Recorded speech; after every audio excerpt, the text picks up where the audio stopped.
अंतरिक्ष के व्योम में खुले घूमता एक स्पेसशिप जो अपने 120 साल के सफर की ओर निकल पड़ा है, नई धरती की ओर। अगर इसके सामने कोई एस्ट्रॉइड्स आ जाते हैं तो ये इन्हें पल भर में डिस्ट्रॉय कर सकता है। 120 साल के इस लंबे सफर में इंसान बूढ़ा होकर मर न जाए, इसलिए उन्हें डीप स्लीप में रखा गया है ताकि उनका शरीर बूढ़ा ना हो और 120 साल बाद वे अपनी जवानी में उस ग्रह पर पहुंचेंगे। लेकिन दोस्तों, क्या हो कि मात्र 30 साल बाद अचानक आप डीप स्लीप से उठ जाओ और बाकी सब गहरी नींद में सो रहे हो और अगले 90 साल आपको अकेले स्पेस में गुजारने हैं, एक स्पेसशिप के अंदर। कितना डरावना होगा ये सफर। तो दोस्तों, ये है एक कहानी एक फिल्म की, जिसके बारे में हम बात करेंगे। मैं आपको बता दूं कि ये चैनल साइंस का है, लेकिन ये फिल्म काफी इंटरेस्टिंग है आप जैसे साइंस एंथुजियास्ट लोगों के लिए, इसलिए हम इसके बारे में बात करने वाले हैं। तो बने रहिए इस वीडियो के अंत तक और देखिए कैसा होता है अंतरिक्ष का सफर। पृथ्वी से 120 प्रकाश वर्ष दूर एक ऐसा ग्रह जो हमारी पृथ्वी की तरह है, जिसकी ओर रवाना होता है एक स्पेसशिप। इस स्पेसशिप में हजारों लोग सवार हैं, डीप स्लीप में अगले 120 साल तक। उनका शरीर एक मशीन के अंदर है जो उनकी एजिंग प्रोसेस को रोक देती है और उन्हें अगले 120 साल तक सुला देती है। स्पेसशिप को उस ग्रह तक पहुंचने में 120 साल लगेंगे, लेकिन इन लोगों को अपनी आंखें बंद करने और खोलने में 1 सेकंड का ही समय फील होगा। जब वे अपनी आंखें खोलेंगे तो पहुंचेंगे पृथ्वी जैसे एक नए ग्रह पर। लेकिन अचानक जब यह स्पेसशिप अपने 30 साल की यात्रा पूरी कर लेता है तो इसके सामने कई एस्टेरॉयड आते हैं। इसका ऑटोमेटिक एआई सिस्टम एक्टिवेट होकर सभी एस्टेरॉयड को खत्म कर देता है, लेकिन किसी अनसर्टेनिटी के चलते स्पेसशिप में कई फेल्यूर आ जाती है और उसका ऑटोमेटिक रिपेयरिंग सिस्टम उसे रिपेयर करने लगता है। इसी बीच एक पैसेंजर का स्लीपिंग पोड खराब हो जाता है और उसका डीप स्लीप ब्रेक हो जाता है और वो डीप स्लीप से उठ जाता है। इस पैसेंजर का नाम जिम होता है। जिम को लगता है कि वो अब उस प्लेनेट पर पहुंचने वाला है और वह फिर मीटिंग हॉल में आता है, जहां सभी पैसेंजर्स को अपना सफर पूरा होने के बाद मिलना होता है। लेकिन वहां मौजूद एआई असिस्टेंट की बातें सुनकर उसे लगता है कि कुछ गड़बड़ है और वह सोचता है कि बाकी पैसेंजर्स कहां हैं। ये देखकर वो घबरा जाता है। वह भागता है और बाकी पैसेंजर्स को ढूंढता है। उसे एक भी इंसान जागा हुआ नहीं मिलता। सभी पैसेंजर्स अभी भी डीप स्लीप में सो रहे होते हैं। वह भागकर कंट्रोल रूम में जाता है, जिसे बिना क्रू मेंबर की आईडी के एक्सेस करना पॉसिबल नहीं था। जब जिम स्पेसशिप में अपनी लोकेशन देखता है तो उसे पता चलता है कि अभी स्पेसशिप को 90 साल और चलना है, तब जाकर वह दूसरे ग्रह पर पहुंच पाएगा। यानी वह गलती से 90 साल पहले ही डीप स्लीप से बाहर आ गया। वह शिप की इस प्रॉब्लम को एक वीडियो मैसेज से धरती पर भेजता है, लेकिन उसे पता चलता है कि उसके मैसेज को जाने में 19 साल लगेंगे और वापस रिप्लाई आने में 36 साल लगेंगे, यानी टोटल 55 साल लग जाएंगे। यह सोचकर वह हताश हो जाता है और वहां से चला जाता है। लेकिन तभी उसे बार में एक इंसान दिखाई देता है और जब जिम उसके पास जाता है तो उसे पता चलता है कि वह तो बस एक एआई रोबोट है जिसका नाम आर्थर था, जो हर मामले में इंसानों की तरह था सिवाय फीलिंग्स के। स्पेसशिप में उसके खाने की सारी व्यवस्था होती है। वहीं उसे एक मैनुअल मिलता है जिसकी मदद से वह अपने हाइबरनेशन पोड को ठीक करने की कोशिश करता है, लेकिन वह उसे ठीक नहीं कर पाता। न ही वो कंट्रोल रूम को एक्सेस कर पाता है, जिसकी दीवारें काफी मोटी होती हैं कि उसे तोड़ना और काटना पॉसिबल नहीं होता। अब जिम आर्थर से कहता है कि वो सारी जिंदगी इस स्पेसशिप में फंस गया है और उसे पूरी जिंदगी यही गुजारनी पड़ेगी। आर्थर उसे कहता है कि जो हमारे पास नहीं है उसे हम नहीं बदल सकते, इसलिए रियलिटी को एक्सेप्ट करना ही एक ऑप्शन है। शिप में बहुत सारी फैसिलिटीज होती है, इसलिए जिम शिप की सभी फैसिलिटीज को एंजॉय करने लगता है और खुश रहने लगता है। ऐसा करते हुए 1 साल बीत जाता है और वह अकेला काफी बोर हो जाता है और अब वह अपनी लाइफ खत्म करने के लिए अंतरिक्ष में जाने की सोचता है, पर वो घबराकर फिर से अंदर भाग जाता है और वह गिर जाता है। तभी उसे एक लड़की दिखाई देती है जो एक और हाइबरनेशन पोड में होती है। उसका नाम अरोरा होता है। जिम को उससे प्यार हो जाता है और वह उसके इंटरव्यू को देखकर उसके बारे में जानने लगता है।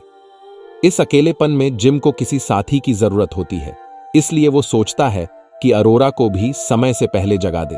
पर सही गलत की बात सोचकर वो कई दिन तक ऐसा नहीं कर पाता।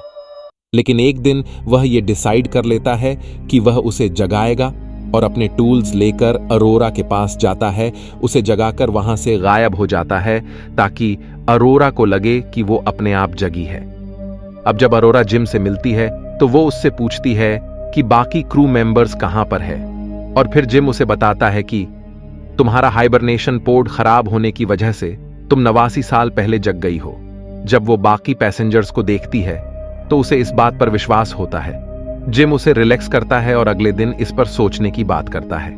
कुछ दिन वो एक दूसरे के साथ रहते हैं। अरोरा भी उस गेट को तोड़ने की कोशिश करती है, लेकिन उस गेट पर कोई फर्क नहीं पड़ता।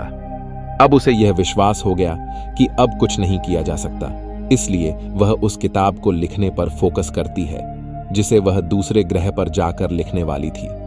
इस तरह जिम और अरोरा एक दूसरे के बारे में जानने लगते हैं। अब वे दोनों स्पेसशिप में एंजॉय करने लगते हैं। वे दोनों एक साथ स्पेस में ट्रेवल भी करते हैं। धीरे धीरे वे एक दूसरे के दोस्त बन जाते हैं और अरोरा भी जिम से प्यार करने लगती है।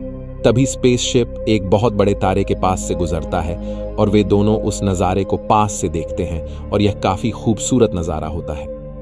अगले दिन अरोरा अपना बर्थडे सेलिब्रेट करने लगती है, लेकिन तभी आर्थर उसे बता देता है कि जिम ने ही उसे जगाया था। यह सुनकर अरोरा रोने लगती है और जिम से बात करना बंद कर देती है। वह जिम को मारने की भी कोशिश करती है, लेकिन उसका प्यार उसे रोक लेता है।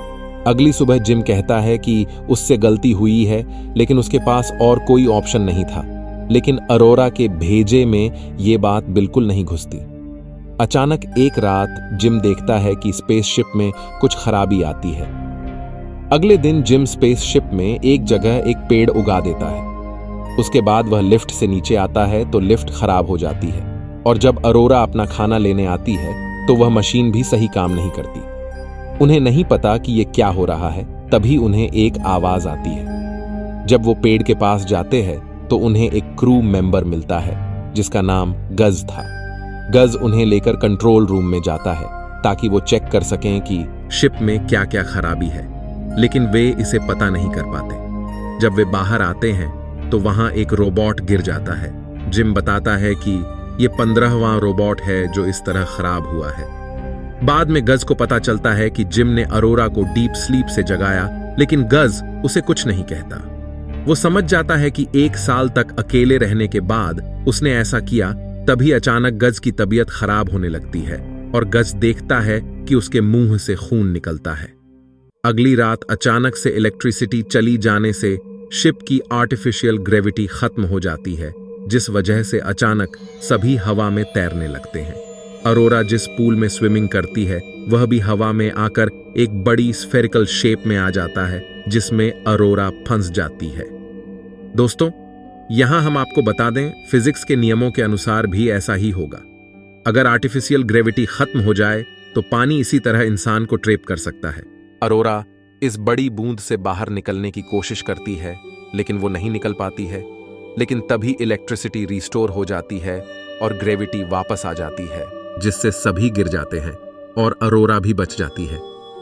इसके बाद वे तीनों पिछले 2 साल में हुए शिप के कई फेल्यूर्स को देखते हैं और उन्हें इस समस्या के बारे में पता चलता है। जब वे पावर सप्लाई रूम में आते हैं तब गज वहां बेहोश हो जाता है। एक आर्टिफिशियल ऑपरेशनल सिस्टम से उसकी बॉडी को स्कैन करने पर पता चलता है कि गज की बॉडी में 612 बीमारियां हैं और उसके टिश्यू धीरे धीरे खत्म हो रहे हैं। इसका मतलब गज कुछ दिनों का मेहमान था। अब गज अपनी आईडी उन्हें दे देता है ताकि वे कंट्रोल रूम को एक्सेस कर पाएं, और उन्हें कहता है कि वे एक दूसरे का ख्याल रखें। और फिर गज की मौत हो जाती है। फिर वे दोनों शिप को ठीक करने जाते हैं, लेकिन अब शिप में और ज्यादा फेल्योर्स आने लगते हैं। आर्थर खुद को नुकसान पहुंचाने लगता है। अरोरा उसे बंद कर देती है। इसके बाद वे दोनों पावर सप्लाई रूम में आते हैं, लेकिन वहां शिप के अंदर एक होल होता है, जिस वजह अंदर के हवा तेजी से बाहर अंतरिक्ष के वैक्यूम में चली जाती है और वे दोनों भी उसमें खींचने लगते हैं।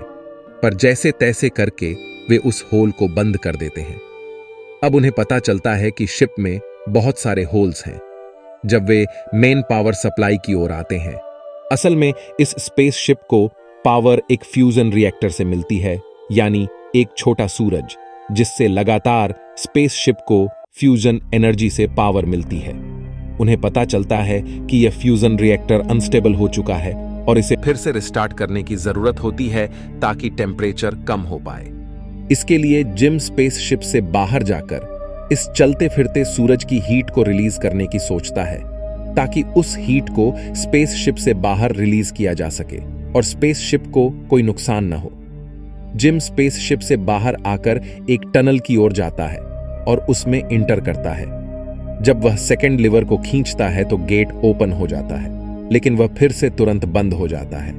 इसका मतलब जिम को अपने हाथ से गेट ओपन रखना पड़ेगा, ताकि जब अरोरा कंट्रोल रूम से लीवर को खींचे तो सारी हीट बाहर निकल जाए। इस काम में जिम की लाइफ खत्म भी हो सकती थी।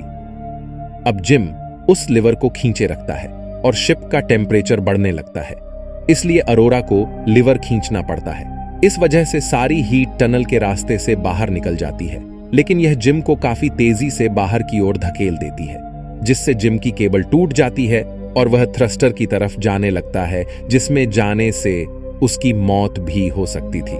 लेकिन वह न्यूटन के तीसरे नियम की मदद लेता है और अपने हाथ में रखे डोर को उसकी तरफ फेंकता है, जिससे एक रिएक्शन फोर्स जिम को पीछे धकेल देता है। इससे पता चलता है कि जिम ने 11वीं क्लास में फिजिक्स को ढंग से पढ़ा था। लेकिन जिम अब अंतरिक्ष में स्पेसशिप से दूर जाने लगता है। उसके सूट में छेद भी हो जाता है, लेकिन तभी अरोरा उसे बचाने के लिए स्पेस में आती है और वो उसकी तरफ बढ़ती है। लेकिन जैसे ही वह जिम को पकड़ने लगती है, उन दोनों का हाथ स्लिप हो जाता है और वो रोने लगती है। लेकिन तभी वो उस केबल को देखती है जो जिम से अटैच थी, और वह तुरंत उसे पकड़ लेती है और उसे स्पेसशिप के अंदर ले आती है, पर जिम का शरीर ठंडा हो जाता है। अरोरा उसे मेडिकल मशीन में डालती है, जहां मशीन उसे बताती है कि जिम की मौत हो चुकी है। लेकिन अरोरा उसे कमांड देती है कि वो मशीन सारे ऑपरेशन एक साथ कर दे, और ऑटोमेटिक सारे ऑपरेशन एक साथ होने लगते हैं। लेकिन फिर भी जिम के शरीर पर कोई असर नहीं होता। लेकिन कुछ ही देर बाद जिम की आंखें खुल जाती हैं और अरोरा काफी खुश हो जाती है, और फिर हम देखते हैं कि वो दोनों मिलकर स्पेसशिप को ठीक कर देते हैं। वे फिर से एक साथ खुश रहने लगते हैं। तब कुछ दिन बाद जिम को एक और हाइबरनेशन पोड मिलता है, जिसकी मदद से कोई एक इंसान फिर से डीप स्लीप में जा सकता है। लेकिन अरोरा जिम के साथ ही रहना पसंद करती है। अब लास्ट में हम देखते हैं कि वो स्पेसशिप दूसरे ग्रह पर पहुंच जाता है और सभी पैसेंजर जाग जाते हैं। लेकिन जागने के बाद सभी देखते हैं कि पूरी स्पेसशिप में बहुत सारे पेड़ हैं, जिसे जिम और अरोरा ने मिलकर लगाया था, और अब तक वे इस दुनिया से जा चुके थे। लेकिन सभी पैसेंजर्स सेफ्टी से दूसरे प्लेनेट यानी एक नई पृथ्वी पर पहुंच जाते हैं। तो दोस्तों, आप देख सकते हैं कितना भयानक होगा स्पेस का सफर अगर हम इतनी ज्यादा दूरी पर किसी दूसरी पृथ्वी पर जाएं। तो फ्रेंड्स, अगर आप ऐसी फिल्म्स की कहानियां सुनना चाहते हैं तो हमारे दूसरे चैनल को जरूर सब्सक्राइब करें, जहां ऐसी इंटरेस्टिंग फिल्म्स के बारे में हम आपको बताएंगे। साइंस के लिए इस चैनल को सब्सक्राइब करें। मैं मिलता हूं आपसे किसी अगले वीडियो में। तब तक के लिए ब्रह्मांड में घूमते रहिए।